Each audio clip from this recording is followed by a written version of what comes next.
তুই আগে কবি না আমারে সকালবেলা হাসপাতালে 5 লাখ টাকা দিলাম আমি 5টা বউ মিস করলাম না। কি কস না কর 10 লাখ টাকা 10টা বউ পাওয়া যায়।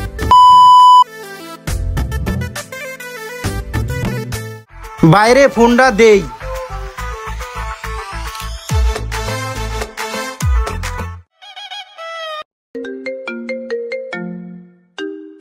ভাইয়ের তো ফোন দিছিল টাকা লাগা, ভাবি যে অসুস্থ, ভাইয়ে যে টাকা চাইছিল আমি এখন টাকা টুকা দিবার পাম না, তাহলে বাইরে না কইরা দি। হ্যালো, আমার কাছে কোনো টাকা পয়সা নাই ভাই। কি বললি? টাকা নাই? তোর কাছে টাকা নাই? আমি তোর উপর ভরসা করে আমি টাকা পয়সা কোনো ব্যবস্থা করা পাই নাই, ওহনা তুই না করতেছস। টাকা পয়সা জুগাইতে পারি নাই, দিতে পারুম না। ও বাইরে তাহলে হেল্প করবি না? ভাই আমি বলছিলাম দিমু, এখন আমি এই টাকাটা জোগাড় করতে পারি নাই ভাই। আচ্ছা ঠিক আছে, ভালো থাক তুই। আচ্ছা ঠিক আছে ভাই, তাহলে রাখি। বাচ্চা গেলাম, টাকাটা দেওয়ান লাগলো না।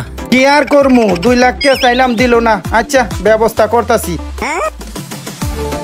দোস্ত ভাবির এখন কি অবস্থা?